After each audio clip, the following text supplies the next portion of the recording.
Radio J. Radio J. Géopolitique, le MAG. Steve Nadjar. Radio J.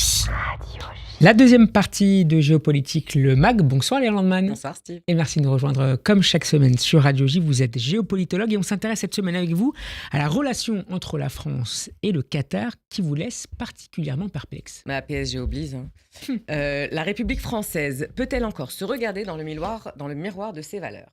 Alors qu'elle prône la laïcité, combat le séparatisme religieux et réaffirme à chaque attentat sa fidélité au pacte républicain sans parler des deux États, elle déroule en parallèle le tapis rouge à un pays qui soutient financièrement, idéologiquement et diplomatiquement les mouvements islamistes les plus structurés du monde arabe. Le Qatar, donc ce petit émirat ultra riche, n'est pas seulement un investisseur dans nos clubs de foot ou nos palaces parisiens, il est aussi le principal soutien des frères musulmans en Europe. Y compris en fait en France évidemment. On revient aujourd'hui sur une relation stratégique qui interroge quand même Steve, parce que comment Paris en est-elle arrivée à pactiser avec Doha au risque de fragiliser ses propres fondations démocratiques ? Et ça passe notamment par le football. Ah, le football. Ça, c'est votre truc. La diplomatie du Qatar a marqué donc un but magistral, permettez-moi, en rachetant le Paris Saint-Germain. Ce club est devenu bien plus qu'une équipe de football, une vitrine d'influence.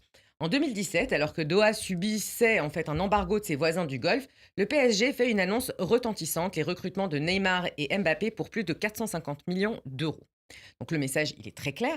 Le Qatar est isolé régionalement, mais il règne sur les terrains de football européens. Le PSG devient un outil de prestige, de communication et de dissuasion douce, le fameux soft power. Il porte haut les couleurs du Qatar, au cœur de la capitale française. Là, est-ce qu'on peut considérer, au-delà du football, que le sport constitue pour le Hamas une forme de bouclier géopolitique ? Alors oui, clairement oui. Derrière le PSG et ses paillettes, une stratégie bien plus profonde. Le sport comme pilier de sécurité nationale, pas seulement de soft power, mais vraiment de sécurité nationale. Depuis les années 90, le Qatar développe une doctrine originale. Plus le pays est visible, moins il est vulnérable.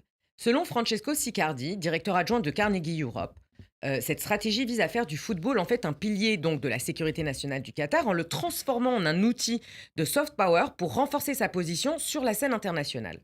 La Coupe du Monde de 2022 incarne ce projet. 220 milliards de dollars d'investissement, des stades flambant neufs, un réseau de transport modernisé et des dizaines de milliards de téléspectateurs, sans parler des dizaines de milliards qui sont passés ou des dizaines de millions qui sont passés sous la main. On est en train de voir maintenant le domino de cette histoire pour que cette Coupe du Monde soit au Qatar. Une fête de sport, mais surtout une démonstration de souveraineté. Autrement dit, Léa, on rachète des clubs de football, notamment le PSG, on construit des stades, mais on essaie également de contrôler le récit. Oui, exactement. Alors, le Qatar ne s'arrête pas juste au stade. Il conquiert également les écrans. Avec beIN Sport, Doha s'offre un réseau mondial de diffusion présent dans 34 pays. Le groupe est dirigé par le président du PSG, comme Al Jazeera pour l'actualité, beIN pour le sport. Le Qatar parle à tous les foyers, tous les jours. Al Jazeera, fondée en 1996, a bouleversé le paysage médiatique arabe, on le sait. Elle a donné la parole aux frères musulmans, soutenu les révoltes islamistes lors des printemps arabes, critiqué violemment les régimes laïcs arabes et diffusé un récit pan-islamique militant. Plusieurs pays, l'Arabie Saoudite, les Émirats Arabes Unis, l'Égypte, le Bahreïn, ont interdit la chaîne et classé les frères musulmans comme organisation terroriste. En 2024, même l'autorité palestinienne en Cisjordanie a interdit la diffusion d'Al Jazeera. Ça a été réétabli, mais a été interdit quand même. Pourtant, la chaîne continue d'émettre librement depuis ses studios parisiens. Et dans ce contexte, Léa, comment se positionne Emmanuel Macron à l'égard de Doha ? Il s'en cache pas vraiment. Le Qatar, c'est un partenaire de choix. Il ne manque jamais de souligner son admiration, parce qu'il y a une sorte de fascination là-dedans. Il faut le dire quand même.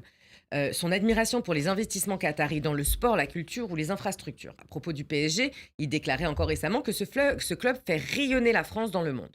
Lors de la venue de l'émir Al Thani à Paris, vous vous souvenez, c'est une véritable réception royale qui lui est réservée. Les forces de sécurité qataries ont été intégrées à la sécurité de certains événements sportifs internationaux organisés en France, comme pendant les JO en 2024. Il y avait des forces de sécurité qataries. Alors, ils n'opéraient pas seuls, mais il n'empêche qu'ils étaient là. Donc, c'est une coopération sécuritaire renforcée qui en dit long sur la confiance établie entre les deux pays. Et comment en est-on arrivé là ? Donc, cette fameuse fascination française pour le Qatar, en fait, remonte au début des années 2000. Doha investit dans l'Hexagone, palaces, groupes industriels, médias, et même dans les banlieues via des fonds dans les quartiers. Des fonds pour les quartiers. C'est Nicolas Sarkozy. Fait polémique. Qui fait polémique, bien sûr, aujourd'hui, on l'a vu avec le rapport. Mais Nicolas Sarkozy avait ouvert la voie, convaincu que Doha serait une passerelle vers l'influence au Moyen-Orient. François Hollande a entretenu la relation, mais c'est sous Emmanuel Macron que les liens se sont institutionnalisés. Le Qatar est devenu un interlocuteur régulier en énergie, éducation, défense, sport, culture. Derrière cette alliance, il y a quand même une logique française. Celle de préserver en fait un canal avec les talibans, ouvrir le dialogue avec l'Iran, se positionner comme un arbitre dans les crises régionales. Mais en multipliant les ouvertures sans garde-fou, Paris s'est exposé en fait à un angle mort idéologique. Qu'est-ce que ça donne sur le plan militaire? Alors, les liens militaires franco-qataris sont profonds. Ils sont discrets mais profonds. En 2015, Doha commandait 24 avions Rafale, puis 12 de plus en 2018. Le Qatar est également un partenaire de Dassault Aviation, Nexter, MBDA. Des coopérations navales sont en cours, notamment autour des patrouilleurs et de systèmes antiaériens. La France a formé des officiers qataris. Je reviens une seconde parce que ces systèmes antiaériens, c'est un peu la clé de toute l'infrastructure militaire et de défense au Moyen-Orient. On l'a vu avec l'Iran. On sait que c'est ce que veulent les Saoudiens. C'est-à-dire que quand on dit missiles antiaériens, c'est pas seulement des missiles antiaériens. C'est une vraie protection du territoire, c'est une vraie coopération militaire. C'est pas seulement un petit système. On en fera une fois une chronique, ça vous intéresse. C'est noté. Donc, la France a formé des officiers qataris dans ses écoles de guerre et participe à des exercices conjoints. Lors des JO de 2024, le Qatar a également fourni des véhicules blindés à la gendarmerie et du matériel sensible. Et enfin, les forces françaises bénéficient d'un accord de stationnement au Qatar, à proximité de la base aérienne d'Al-Udeid, qui héberge également le commandement central CENTCOM américain. Sur le plan local, sur le plan intérieur, quel est le poids du Qatar dans le développement de l'islam politique sur le territoire national? Donc, le fameux rapport sur les frères musulmans, ou sur l'entrisme, ou sur l'islamisme, comme vous voulez, met en lumière les liens financiers entre le Qatar et les frères musulmans en France. Alors je sais qu'on a essayé de montrer que en fait, les frères musulmans, c'est seulement 7% ou 8% de toutes les mosquées islamistes, etc., etc. Mais ça se compte pas seulement c'est pas seulement une question de quantité, c'est une question d'influence. Il révèle donc ce rapport que le Qatar a été le principal bailleur de fonds de la confrérie, finançant des associations, des écoles et des structures communautaires. L'objectif n'est pas simplement cultuel, c'est un projet politique visant à promouvoir un islam conservateur, transnational, qui épouse les contours idéologiques des frères musulmans. Ce réseau agit donc comme un levier d'influence, encore une fois, recrutement politique, pression sur les élus locaux, radicalisation des référentiels éducatifs. Dans certaines villes, il façonne même les politiques municipales liées à la diversité et à l'éducation. Ce n'est plus une simple infiltration, c'est une stratégie patiente, structurée, assumée. Selon Muriel Didio, chercheuse à l'ISPI, c'est l'Institut de recherche de politique internationale italien, ce choix s'inscrit dans une logique géopolitique assumée par Doha. En misant sur l'islam politique, le Qatar s'offre un levier d'influence, là où ses voisins investissent dans l'armée. Et maintenant, dans la technologie, soit dit en passant. Il héberge le Hamas, soutient les frères musulmans dans les pays en transition et dialogue avec les talibans. Une diplomatie parallèle, mais terriblement efficace. Ce qui est intéressant, par ailleurs, Léa, de noter, c'est que plusieurs pays arabes ont fait un choix radicalement différent à l'égard des frères musulmans et de l'influence du Qatar. J'ai presque envie de vous parler d'un flou français face à une clarté arabe.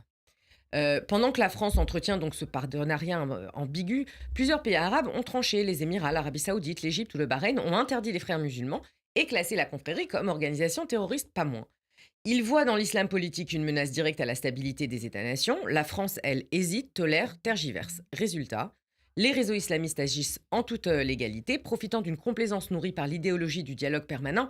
Et évidemment, je n'ai pas encore parlé du soutien idéologique que fournit la Turquie, un autre partenaire stratégique de la France, de l'Europe dans l'OTAN. Léa, pour conclure? Alors, la France, on va se poser la question si la France peut continuer à dénoncer la radicalisation islamiste tout en cultivant une relation privilégiée avec un pays qui, en fait, finance sa matrice idéologique.